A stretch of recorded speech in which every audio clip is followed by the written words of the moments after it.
Hello everyone, it's Seth, probably better known as Saffron Olive, and it's time for another daily dose of Hour of Devastation spoilers, and we have a ton of cards to talk about today. This is, I think, the biggest day of spoilers we've gotten so far. Just so many things, so many sweet things, so we gotta jump right into it, or this video is gonna be like a half hour long. So first off, we got god number 3, the last remaining god of Hour of Devastation, and that's the Scarab God. And Scarab God, super sweet. I think it's my pick for the best of all the gods. You get a 5/5 for 5 mana, has the god ability of going back to your hand when it dies, and then it has 2 abilities like the other gods. The first one, very good in a zombie deck. It drains and scries on your upkeep, equal to the number of zombies you control.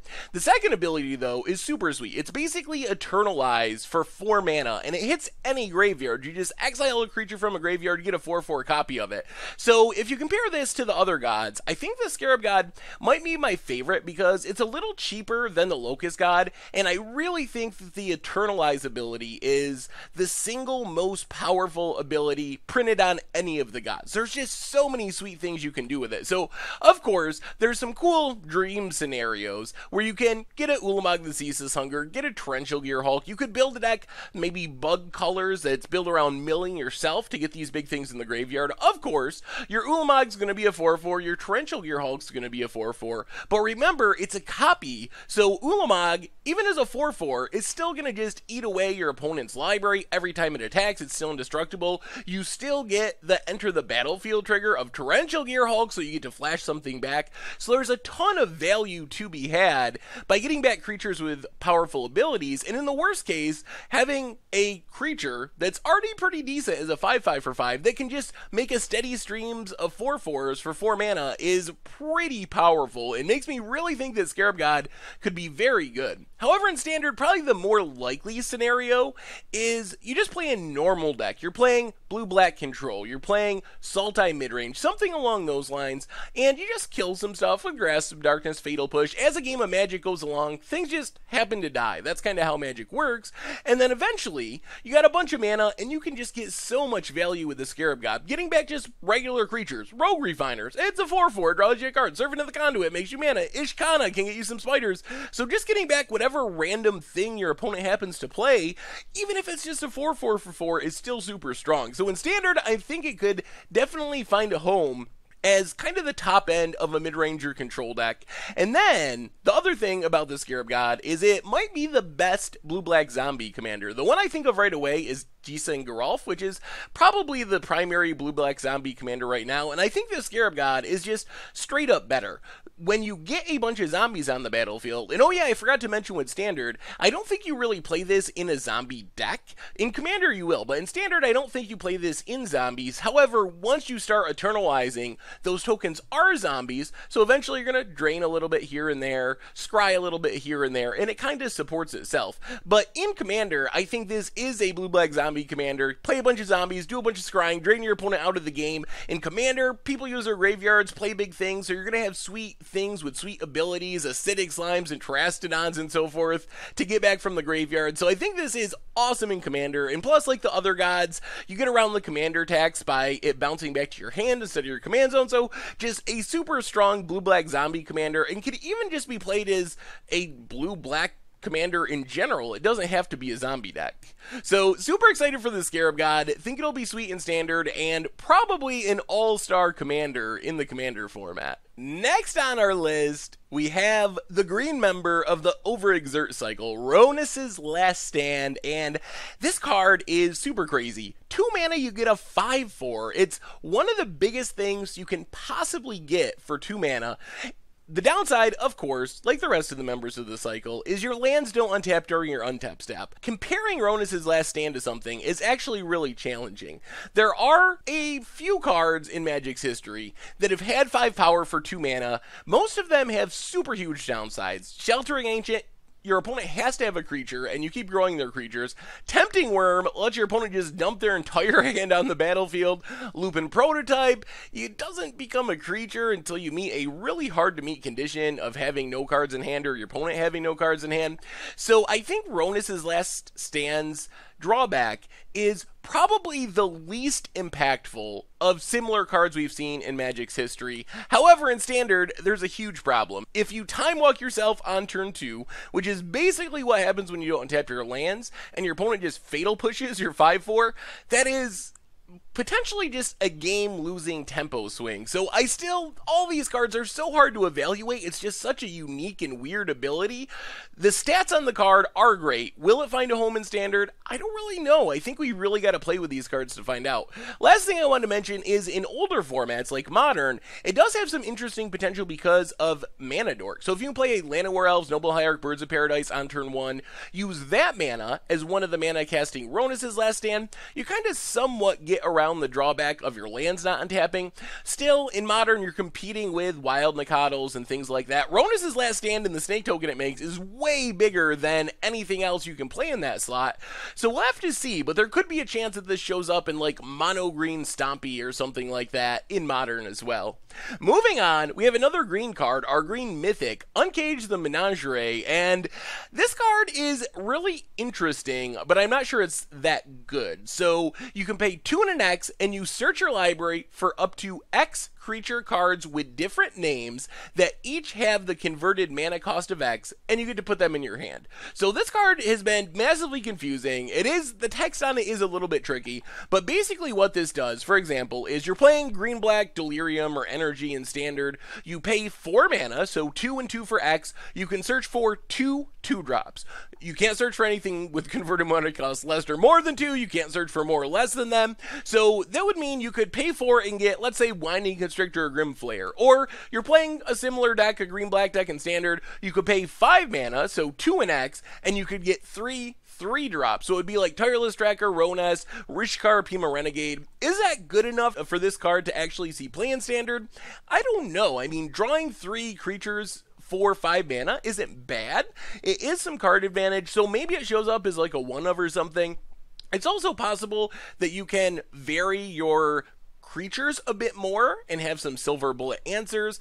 In older formats, I don't think it really does anything because of Collected Company and Court of Calling, but it's probably sweet in Commander as well. Next up, we have Black Mythic, Razaketh the Foulblood, and this is kind of the closest thing we've seen to Grizzlebrand in a long time. 8 mana, you get an 8/8 flying trample legendary demon. You get to pay 2, sack a creature, and tutor. So this seems super powerful. The big news here is it's sort of a pseudo Grizzlebrand that's legal in Commander, and while Grizzlebrand isn't legal in the format because it's too good, I don't think it's nearly as broken as Grizzlebrand. But the ability to sacrifice something and just tutor any card out of your library is actually pretty strong, and the body is super huge. So I think it'll see a lot of play in Commander in general, and possibly as a Commander itself, as leading your deck out of the command zone. So the other thing with this card is probably the most likely way it would get into play in Standard, Modern, Legacy is by Reanimation. 8 mana is just so much, but you have Goryo's Vengeance, Animate's Dead, Ever After in Standard, so there's a lot of ways to get it in the graveyard. The big question is, would you ever want to reanimate this over a Grizzlebrand, over an Elish Norn, some of the other really powerful things we have? And I think the answer in general is no in Constructed. While Razaketh is super strong, I don't think it's as strong as some of the other options. So I think it's more of a Commander card, but there's tons of places to play it in Commander. Next on our list, we have Earthshaker Crown, which is a super aggressive 2-drop. You get a 2/2 haste for 2. It makes it so a creature with power less than or equal to Earthshaker Crown's power can't block when it enters the battlefield. So your opponent can't block with their Grimflayer, for example, and then you can Eternalize for 6 mana. So I think that where this card fits is in a deck like 2-Tick Red that we played on Budget Magic. I think it's basically a strict upgrade on Borderland Marauder.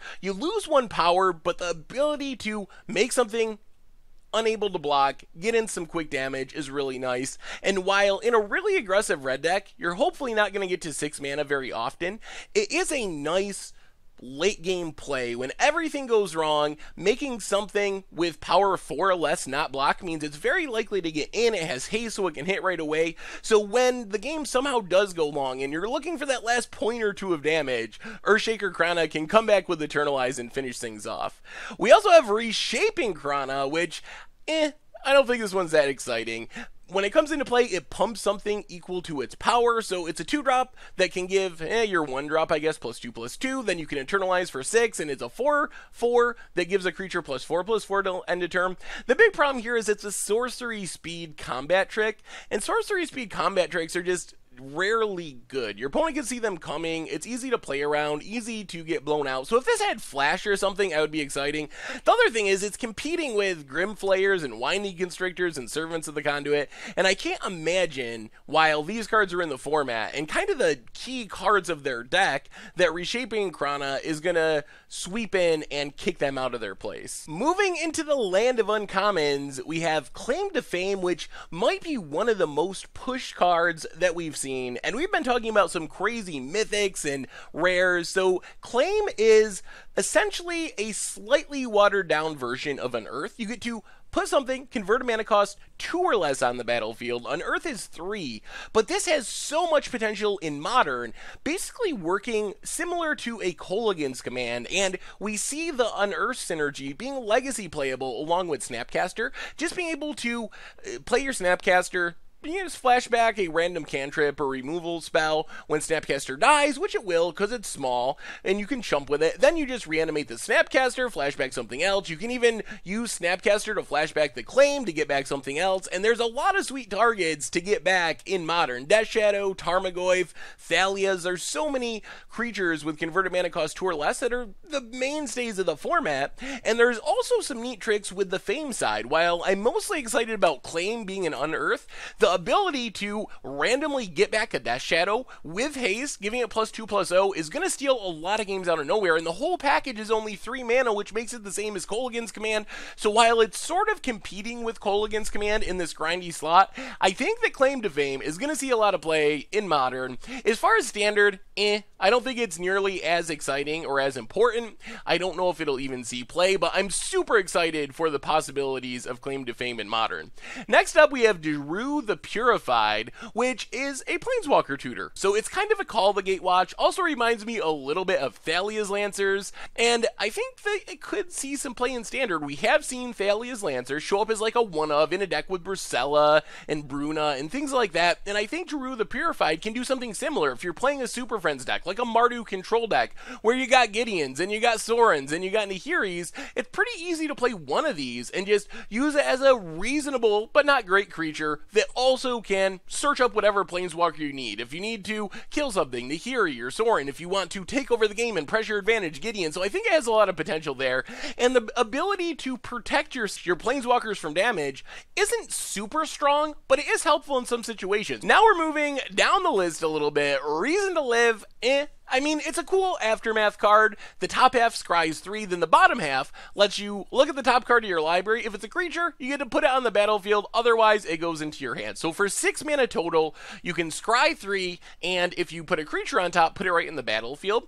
So I think this will see play in fun decks, in commander decks, and stuff like that. I think it's pretty sweet, but I can't imagine that it's enough for competitive Magic. Usually these effects just aren't quite consistent enough, so I think it's fun. I'm glad it exists. Not really excited for Standard, though. Steward of Solidarity moves us into the land of uncommons, and we're not going to talk really in depth about most of these, but it is worth mentioning Steward because it is the combo piece with Intruder Alarm. We talked about this before with Pride Sovereign and how it wasn't quite as good as Thraben Inspector when comboing with Intruder Alarm, but Steward of Solidarity is actually the single cheapest way you can make infinite tokens with Intruder Alarm. As far as the rest of the uncommons, a bunch of stuff that's alright. Sweet 4 limited. Maybe River Hoopoe can show up in Constructed. It's got a reasonable body. In the late game, a lot of advantage, drawing cards and gaining some life. The rest of them, I think, are pretty much limited, Father. So anyway, that has been our daily spoilers for today. So what do you think of the new God?